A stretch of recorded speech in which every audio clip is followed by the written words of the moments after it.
ಶ್ರೀ ಡಿ.ಕೆ. ಶಿವಕುಮಾರ್.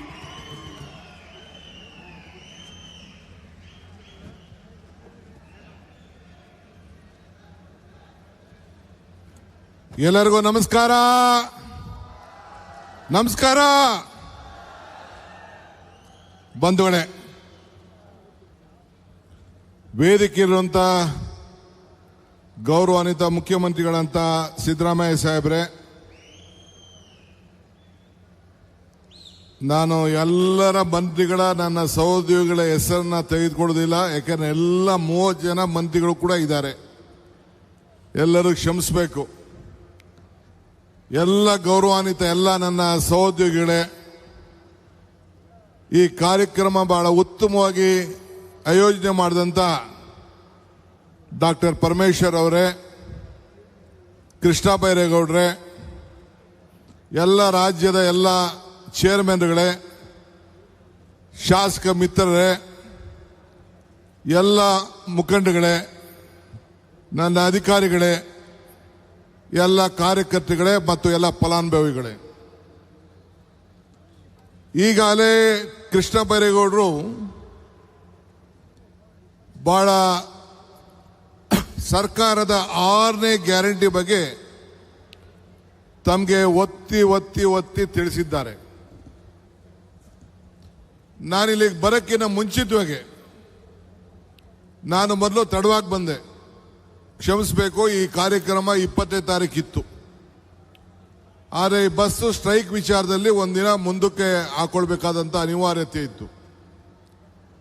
ನಾನು 6-7 ವರ್ಷದಿಂದ ತಿರುಪತಿ ತಿಮ್ಮಪ್ಪನ ದರ್ಶನ ಮಾಡಿರಲಿಲ್ಲ. ಸೊ ಅದಕ್ಕೆ ಹೋಗಿ ಇವತ್ತು ತಿರುಪತಿ ದರ್ಶನವನ್ನ ಕುಟುಂಬದ ಸಮೇತ ನಿಗದಿ ಮಾಡಿಬಿಟ್ಟಿದೆ.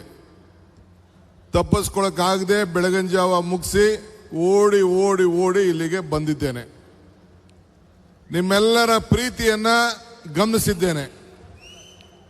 ಇದೊಂದು ತುಮಕೂರಿನಲ್ಲಿ ಒಂದು ಐತಿಹಾಸಿಕವಾದಂಥ ಕಾರ್ಯಕ್ರಮ. ಪರಿಶ್ರಮ ಇದ್ದ ಕಡೆ ಇತಿಹಾಸ ಸೃಷ್ಟಿ ಆಗೇ ಆಗುತ್ತದೆ. ನಂಬಿಕೆ ಇದ್ದ ಕಡೆ ಅದ್ಭುತಗಳು ನಡೆದೇ ನಡೀತದೆ. ಸತ್ಯ ಇದ್ದ ಕಡೆ ಗೆಲುವು ಇದ್ದೇ ಇರ್ತದೆ. ಹಂಗೆ ನೀವೆಲ್ಲ ಈ ರಾಜ್ಯದಲ್ಲಿ ಕಾಂಗ್ರೆಸ್ ಸರ್ಕಾರವನ್ನು ತರಬೇಕು, ನಮ್ಮ ಬದುಕಿನಲ್ಲಿ ಒಂದು ಬದಲಾವಣೆಯನ್ನು ಮಾಡ್ತೀರಿ ಅನ್ನೋ ಒಂದು ನಂಬಿಕೆಯಿಂದ 136 ಜನ ಶಾಸಕರನ್ನ ಕೊಟ್ಟು ಈ ಜಿಲ್ಲೆಯಲ್ಲಿ 7 ಜನ ಶಾಸಕರನ್ನ ಕೊಟ್ಟು ನಿಮ್ಮ ಸರ್ಕಾರವನ್ನು ತಂದು ನಿಮ್ಮ ಋಣವನ್ನು ತೀರಿಸಲಿಕ್ಕೆ ಒಂದು ದೊಡ್ಡ ಅವಕಾಶವನ್ನು ನೀವು ಮಾಡಿಕೊಟ್ರಿ.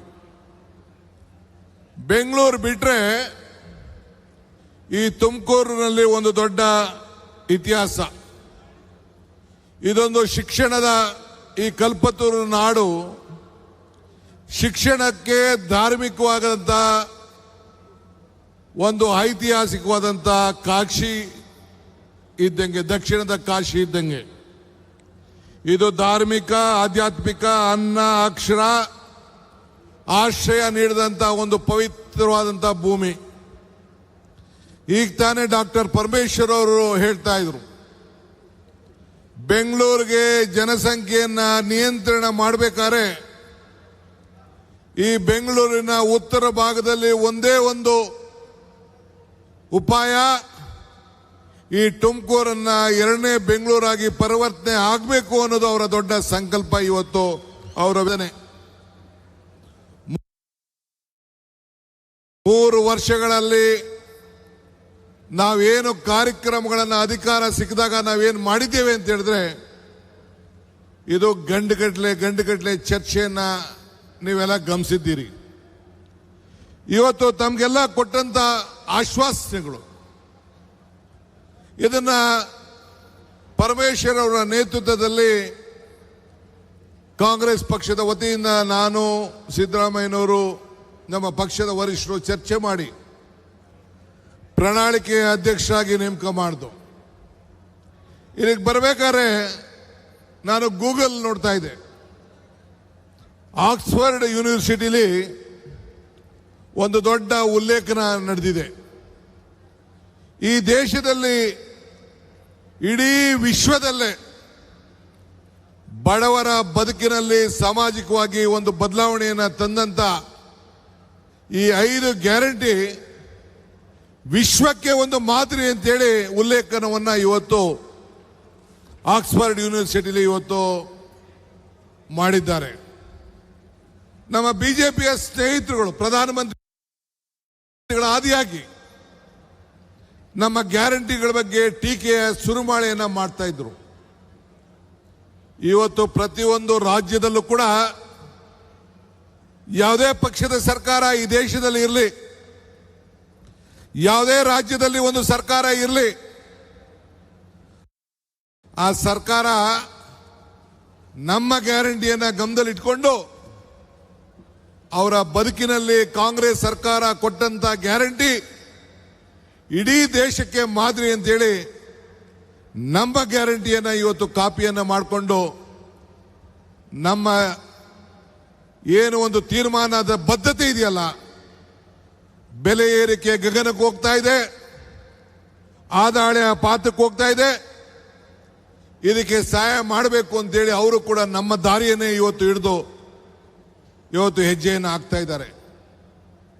ಕೇರಳ ಇರ್ಬೋದು, ತಮಿಳುನಾಡು ಇರ್ಬೋದು, ಆಂಧ್ರ ಇರ್ಬೋದು, ತೆಲಂಗಾಣ ಇರ್ಬೋದು, ಇವತ್ತು ಬಿಜೆಪಿಯ ಯಾವುದೇ ಸರ್ಕಾರ, ಮಹಾರಾಷ್ಟ್ರ ಇರ್ಬೋದು, ಎಲ್ಲ ಸರ್ಕಾರಗಳು ಕೂಡ ನಮ್ಮ ಗ್ಯಾರಂಟಿಗಳ ಬಗ್ಗೆ ಗಮನವನ್ನು ಇಟ್ಟು ಅವರ ಜಯಕ್ಕೆ ನಮ್ಮ ಗ್ಯಾರಂಟಿ ಇವತ್ತು ಸ್ಫೂರ್ತಿಯಾಗಿ ನಿಂತಿದೆ. ಇವತ್ತು ನಾನು ತಮ್ಗೆ ಹೇಳೋದಿಷ್ಟೇ, ವಿರೋಧ ಪಾರ್ಟಿಯವರು ಟೀಕೆ ಮಾಡ್ತಾರೆ. ಆ ಟೀಕೆಗಳನ್ನು ನಾವು ಯಾವತ್ತೂ ಕೂಡ ಚರ್ಚೆ ಮಾಡೋಕೆ ಹೋಗುದಿಲ್ಲ.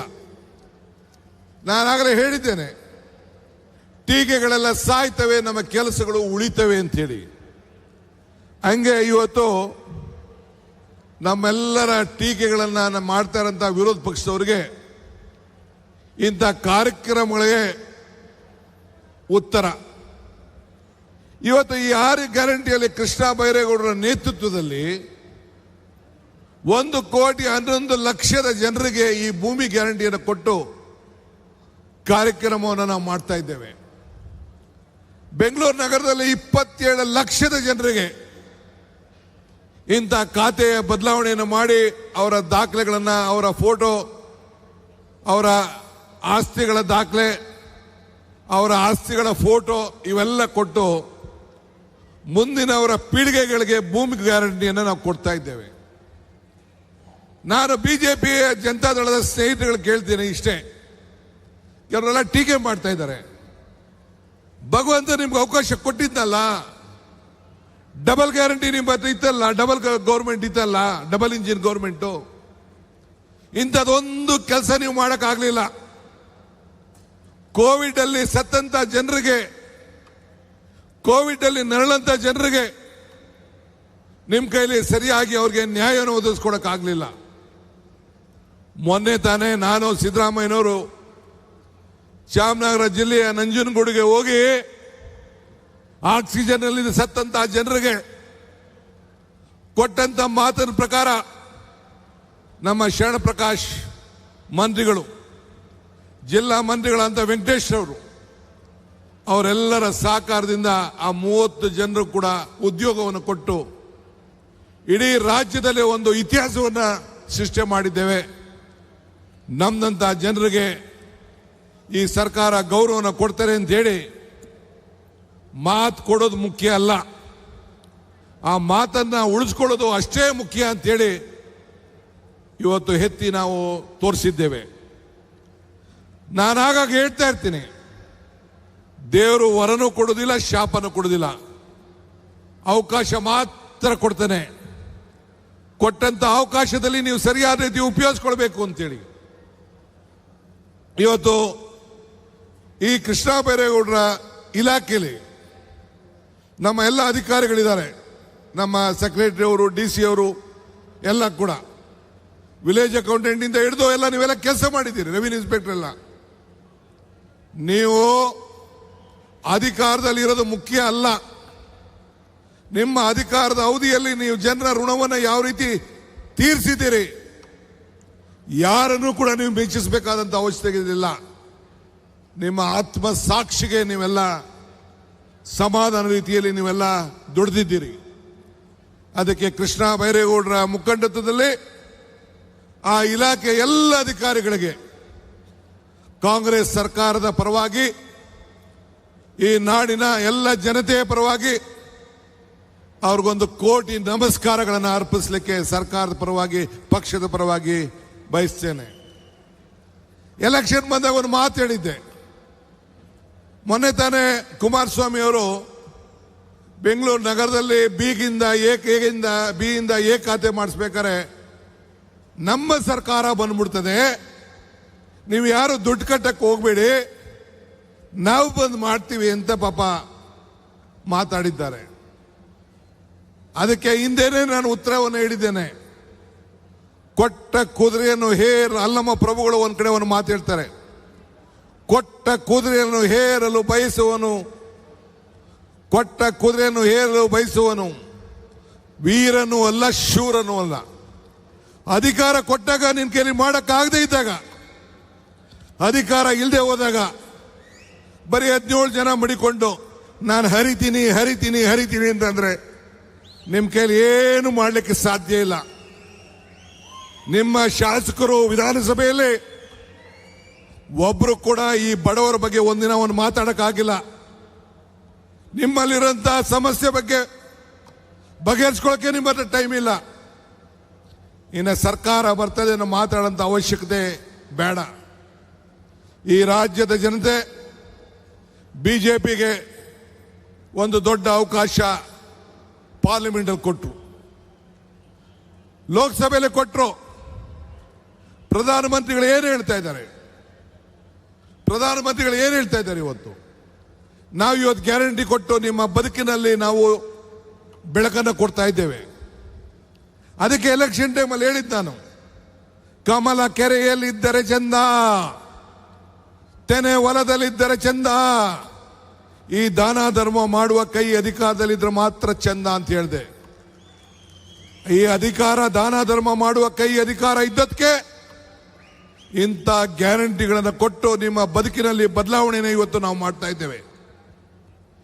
ಇವತ್ತು ಬದುಕಿನಲ್ಲಿ ಹೆಜ್ಜೆ ಗುರುತುಗಳನ್ನು ಉಳಿಸ್ಕೊಳ್ಬೇಕು ಅನ್ನೋ ದೃಷ್ಟಿಯಿಂದ ಇಂಥ ಕಾರ್ಯಕ್ರಮವನ್ನು ಮಾಡ್ತಾ ಇದ್ದೇವೆ. ನಾನು ಬಿಜೆಪಿ ಸ್ನೇಹಿತರುಗಳ ಕೇಳ್ತಾ ಇದ್ದೀನಿ, ಬಹಳ ಕನಸು ಕಾಣ್ತಾ ಇದ್ದಾರೆ ಪಾಪ. ನಿಮ್ಮ ಪ್ರಧಾನಮಂತ್ರಿಗಳು ಯಾಕೆ ಹೇಳ್ತಾ ಇದ್ದಾರೆ?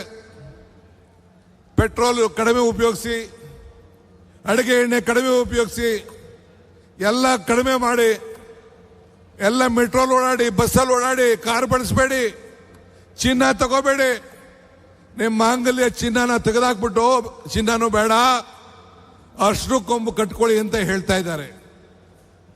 ನಿಮ್ಮ ಶ್ರಮ, ನಿಮ್ಮ ಬದುಕು, ನಿಮ್ಮ ಕಷ್ಟ, ನಿಮ್ಮ ಜೀವನ ಇರೋದೊಂದು ಜೀವನ. ಆ ಜೀವನದಲ್ಲಿ ನಿಮ್ಮ ಬೆವರಿನ ಬದುಕಿಗೆ, ಬೆವರು ನಿಮ್ಮ ಶ್ರಮದಿಂದ ಬಂದಂತ ಬೆವರು, ಯಾರು ಕೊಟ್ಟಂತ ಬೆವರಲ್ಲ ಅದು. ನೀವು ಸಂತೋಷವಾಗಿಡಬೇಕಾದ್ದು ನಿಮ್ಮ ಜವಾಬ್ದಾರಿ.